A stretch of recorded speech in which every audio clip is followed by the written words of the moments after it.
साथ संगत जी प्यार से कहिए धन अहंकार जी। प्यारी साथ संगत जी, आज का टॉपिक सत्संग की शक्ति। सत्संगत शक्ति का मतलब बल, आप सभी जानते हैं। और सत्संग के बारे में तो कितनी महिमा गाई जाए, सत्संगत कम है।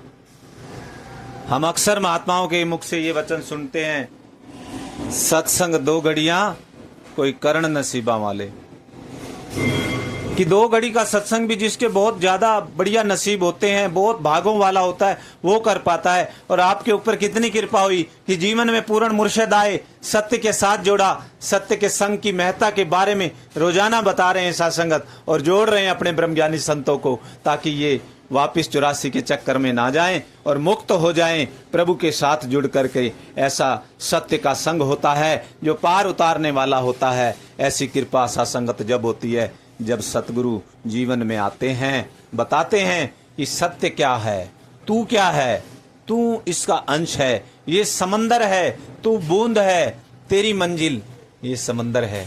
और सत्संगत सत्य के साथ जोड़ते हैं। साथ संगत जी, गरुड़ जी प्रभु विष्णु का वाहन है, आप सभी जानते हैं।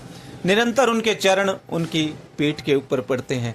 ऐसे हमेशा प्रभु के चरणों के साथ रहने वाले संत महात्मा भी कभी कभी माया के चक्कर में आ जाते हैं और सत्संग के महत्व को भूलते चले जाते हैं।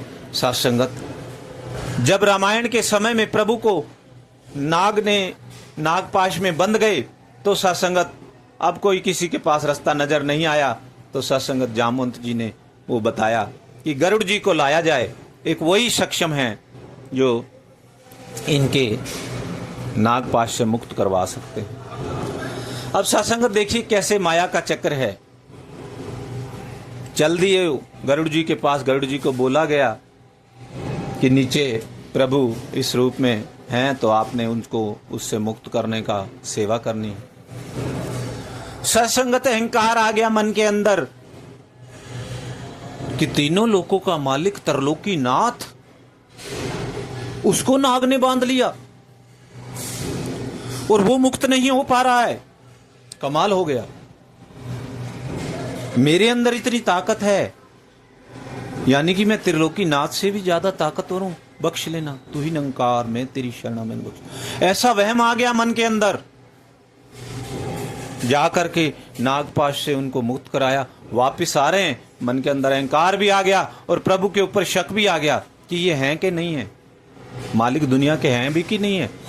रास्ते में नारद जी मिलते हैं, नारद जी के आगे यही अपनी मन की व्यथा, यही वहम रखते हैं सत्संगत।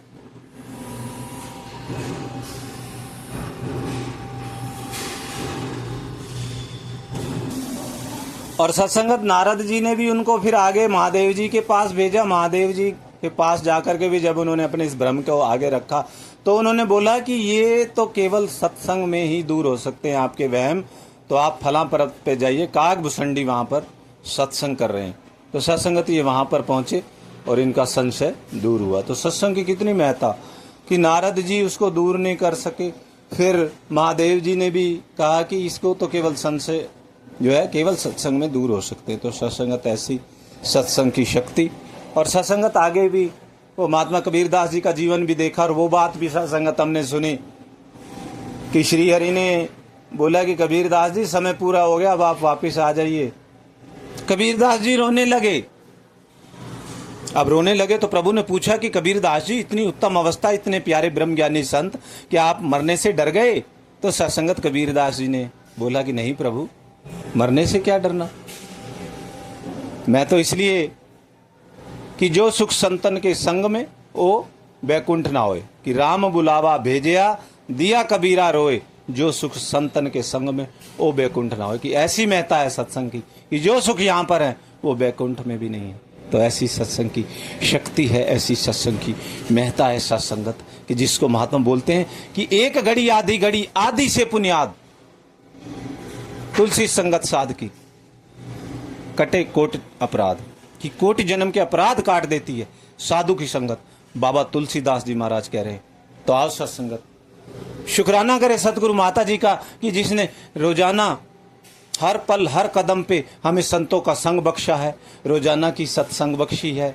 और ये रमे राम को सत्संग हमारे अंग संग है।